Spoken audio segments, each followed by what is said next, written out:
Hey everybody, I'm Eric Levels, and this is your piece for the week. Our piece for the week actually comes from Hebrews chapter 11, verses 11 through 12, and the Bible says this: By faith, even Sarah herself received ability to conceive, even beyond the proper time of life, since she considered him faithful who had promised. Verse 12 says, Therefore, even from one man, and one who was as good as dead at that, there were born descendants who were just as the stars of heaven in number, and as the innumerable grains of sand along the seashore. Parenthetically, let's also read Genesis chapter 17, verse 17. And it says this: Then Abraham fell on his face and laughed, and said in his heart, Will a child be born to a man 100 years old? And will Sarah, who is 90 years old, give birth to a child?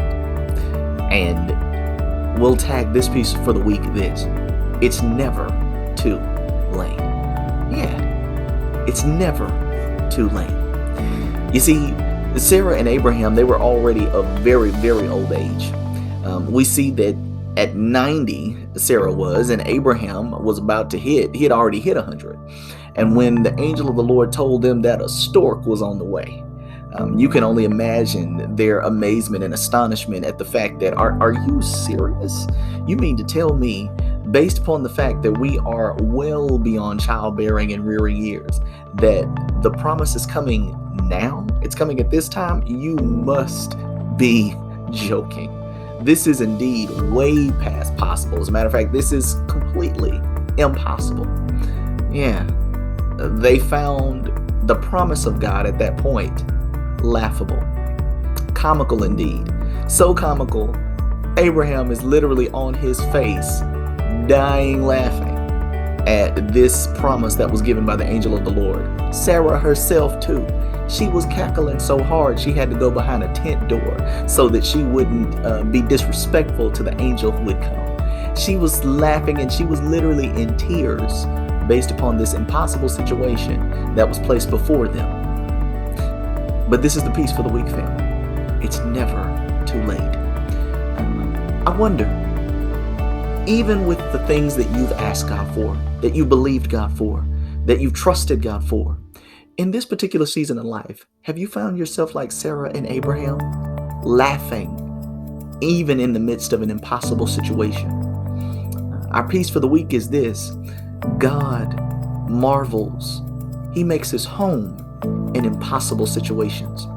Now, I'm not going to prophesy into your life. I don't know where God has you, but I know where God had Abraham and Sarah. We actually see in Holy Writ that Abraham tried to take matters into his own hands, even also to the influence of Sarah, who told him, Hey, Abraham, why don't you go and be with my handmaiden, with my servant Hagar? And Ishmael actually came on the scene when he was 86. And so 13 years prior, God literally seemed in Abraham's eyes and even in Sarah's eyes to be taking too long. And so God's delay in their eyes seemed like it was denial, but it wasn't. And so I wonder, in the season and space that we may find ourselves right now, understand that God is still at work. And even though he may tell us to wait, it doesn't mean that God's inactive. It just means that God is setting up the stage for even him to function in impossible situations. And so understand this: there may be times when we may get ahead of God, but that doesn't mean that God is not on schedule, that God has you right where he wants you. The piece is that God will do what he says he's going to do, but it's important for us to avoid cynicism. You see, Abraham and Sarah, they had become cynics. They had become cynical, and they had become laughing in this particular situation. It's important for us to note that even in what we find ourselves right now, that God is not a comedian, he's a creator. And God is creating the proper scenario and the time in which he's going to come through. He's going to do what he says he's going to do, but it has to be in his time and in his purpose and by his way. And God doesn't want us to have to set up Hagar and Ishmael situations. No, God says, no, I'm going to set up the Isaac that's just right for you. And I'm going to label it in such a way that Isaac becomes what you name by way of laughter. The same thing that you laughed at is the same thing that God says, I'm going to lord at. And he's setting up the scene for you. He's setting up the scene for life for you. And so God says, I don't want you to be laughing. I want you to see me as Lord. Not laughable, but lordable. And so our peace is that God is still Lord. And we got to stop laughing because God says, I'm still lording. And so the same thing that Sarah laughed about in unbelief, Sarah learned about in faith. And now, every time she was to look at the blessing that God was birthing on the inside of her, she looked at Isaac, and every time she called his name, it was laughter. Every time she called his name, it was proof. I don't know what God's promised you within this week. I don't know what God's promised you in this life. But I do know that if God said it, that settles it. That you can take even impossible situations. God will use them as the tapestry that he's painting on your life. That using that brush, God's going to paint a beautiful picture of his faithfulness towards his word and what he said to you. And so it's important that you let God paint with the brush and not brush him off. Don't write God off. It's never too late. Even at the age of 90, even at the age of 100, God says, no, this is the appointed time. When everybody else has given up, when everybody else has thrown in the towel, God says, the very point of your weakness is my strength. It's impossible situation that God functions in. It's those particular situations that's when God becomes God and we become his people. You don't have to take my word for it. You can literally take the Bible's word for it. God functions in impossible situations. Take David, for instance, in the front of Goliath, a 9-foot figure. And David took 5 smooth stones and he took those from a creek bed and he became one who slayed a giant of a situation. You'll find that in 1 Samuel 17, 40 through 51.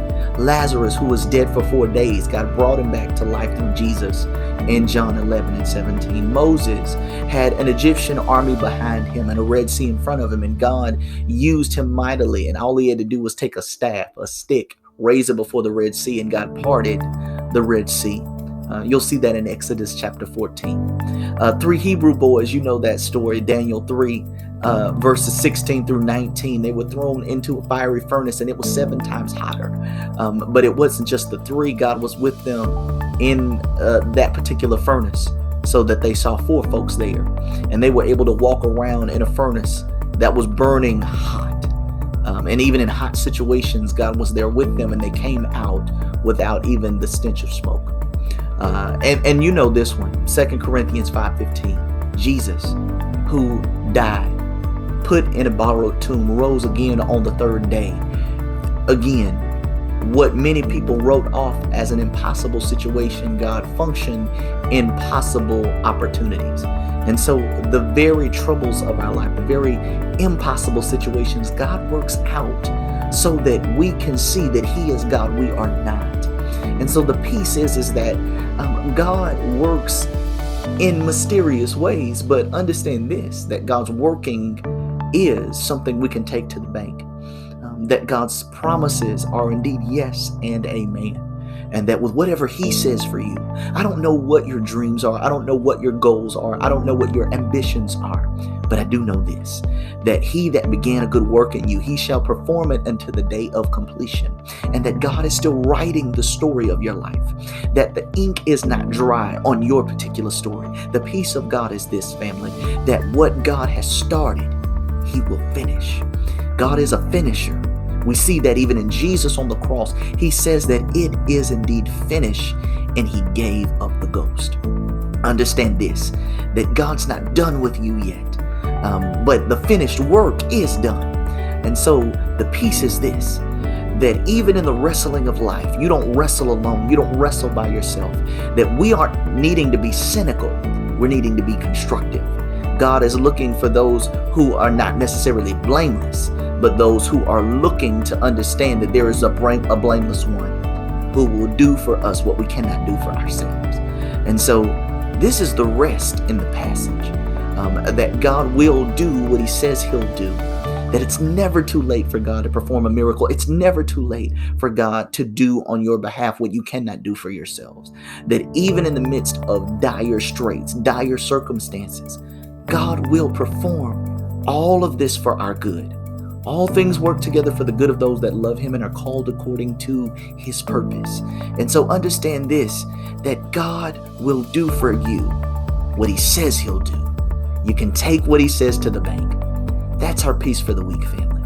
That it's never too late, just like the Abrahamic story and the story of Sarah. That God, even when it seems too late for other folks, even when we think it's too late for us and we say, well, you know what, God, this is laughable. God says, nah, I want the laughter that you have to be in confidence, not criticism. I want it to be something that I birthed on the inside of you. Because think about this, family. The one interesting thing about it was that even though Sarah was laughing, God placed laughter on the inside of her, because that's what matters. The resolve that we have. God says that even before she could feel the Isaac on the inside of her being birthed, God says Isaac is coming. Family, I want you to know this is the peace, the promise in Isaac. I want you to think, whatever, I don't know what your Isaac is, but it's on the way.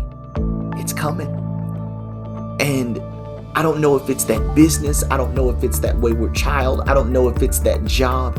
I don't know what that particular circumstance, whatever it is that you're believing God for, it's on the way. And you don't have to feel him just yet on the inside. But that's the nonsense of faith. To recognize that even though I can't see it yet, even though I can't feel it yet, there is the sense of faith. The sense of this Christian faith that says, faith is the substance of things hoped for. What are you hoping for? Grab onto that and know that Isaac is on the way. But God often functions in impossible situations so that you can see in your weakness, that's when God is strong. And so that's our peace for the week, family. Know that when the going gets tough, that's when the growing gets going. That God is comfortable in what provides us confusion. And the things that we're like, God, I'm not really sure. I don't know. Where are you? I can't trace you. What are you doing? God says, I'm working. And he says, even though you can't see it yet, even though it may take, I don't know, like for Abraham and Sarah, it took 13 years for the promise to truly come into fulfillment. But God says, just wait. Wait, knowing and believing and trusting that I'm going to do what I said I'm going to do on your behalf. Keep waiting in anticipation, not criticism, not laughter, but wait with anticipation, knowing that I'm going to come through. I'm going to make a way. I'm going to open doors, because that's what God does. He makes the impossible possible. Luke 1:37. God functions in the things that we oftentimes don't understand. But nothing is impossible with God, because he says, I function comfortably in impossible situations. It's never too late. Remember that, family, this week. Trust in God, believe in God, have faith in God. Trust in God to know that it's never too late. This is our peace for the week. Take care, family.